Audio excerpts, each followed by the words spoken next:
Hi everyone, Chris here from IELTS Advantage with another success story. Today we have Amalka who got a band 8 overall recently. She got 8.5 in listening, 8 in reading, 8 in speaking, and 7 in writing. And she's going to share her story with you so that you can learn from her and be successful yourself. So, Amalka, can we start off just by you telling everyone about yourself?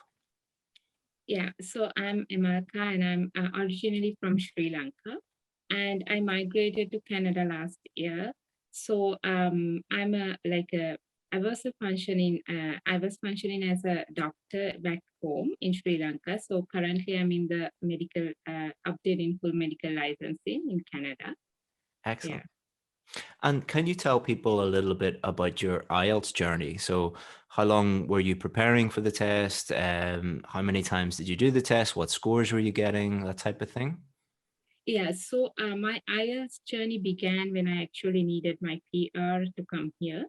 So I actually did IELTS 4 times before I was successful to get the writing band score of 7.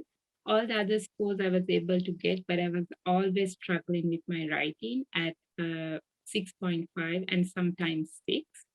And then I was trying so many methods of getting my 7. Like I did a lot of online free things to try and obtain that score, but I wasn't successful. So before my fifth attempt, I knew I had to like change what I was doing because first three I just thought maybe it's my luck, the Mhm. exam was tough on me, something like that. And I didn't want to accept the fact that I actually was not good at writing. So I was going on and on and on. But after the fourth time, I realized there's something critically wrong with my writing and I need help. So Mhm. that's when I found out about IELTS Advantage course by Chris. And yeah, so I purchased it and I did the free 3-day course and I found it very, very useful. And then I purchased the course and I studied the course for 1 month and it was like I never took it easy. I did the whole course thoroughly 3 times before I did my fifth attempt. I made notes and I put at least 3 hours per day every day Wow. for 1 month. Yeah, and then with the next attempt I got 7.5. That was my Excellent. fifth attempt. Yeah. Excellent. Well, congratulations. 7.5 in writing. Yes, Oh, that's that's even right. higher than I thought. Yeah, yeah. Congrats. And what score were you getting before in writing? Yeah, so thrice I got 6.5 and once I got a 6. Okay, so 6.5 to 7.5. That's a, Yeah. a huge improvement. So Yeah. when we were teaching you on the course and giving you feedback, what do you think were the key reasons why you were at a 6.5? What were your main weaknesses or your main challenges? I think my main weakness was definitely grammar Okay. because with my first feedback, I wrote one feedback to you, and in that, I got the score 6.5.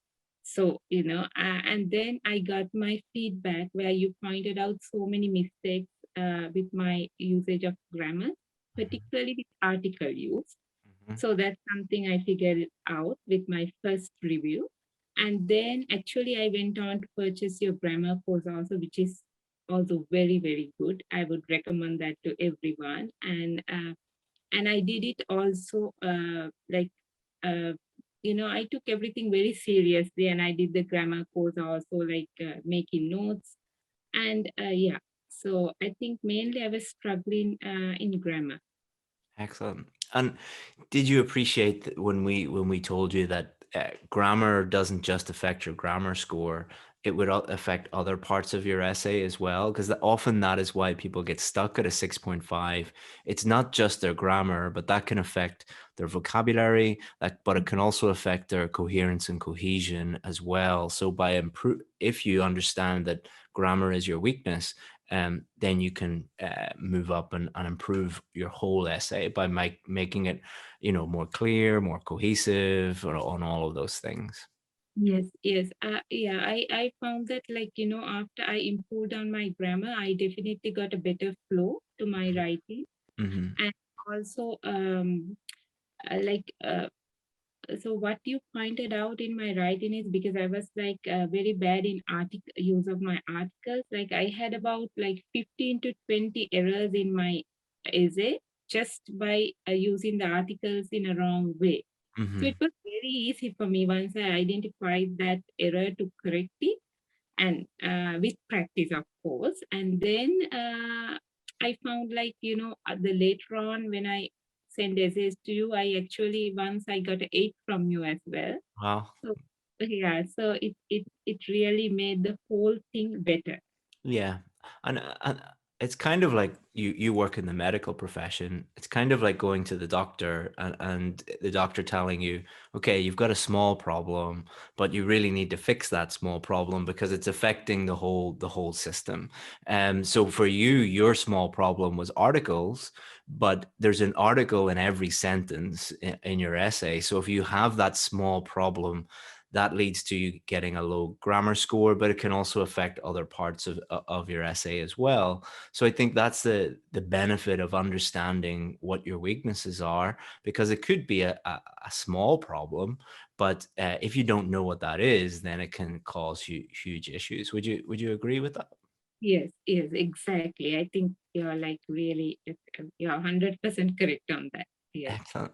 So, imagine you were giving yourself advice 6 months ago or a year ago, or you were giving your cousin or your sister advice who was doing the test.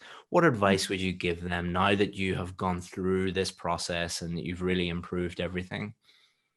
Yes, so what I would advise is, like, in the first four attempts, I was also going everywhere. Like, I wasn't sure which source to use.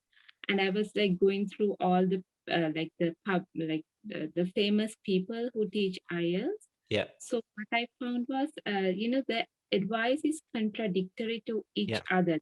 Of course, the content is the same, but how they present is like contradictory, right?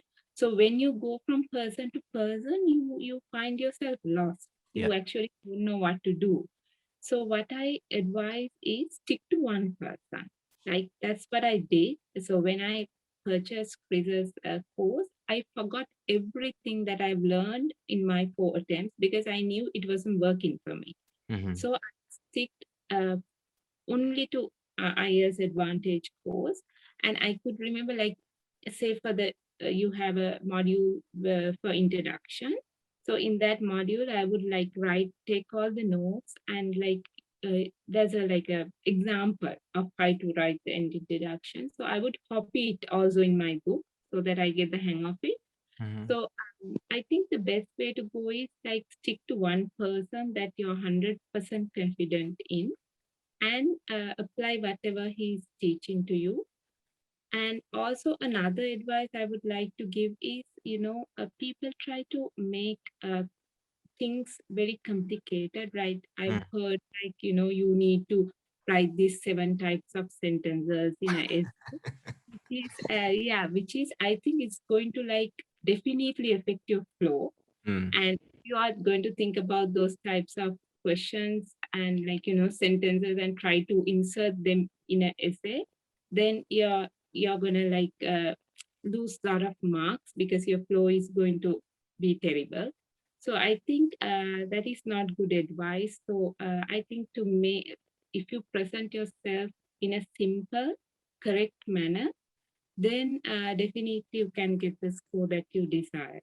Yeah, keep it simple, as you probably have heard me say Yeah. 10,000 times. But I would really agree with that advice.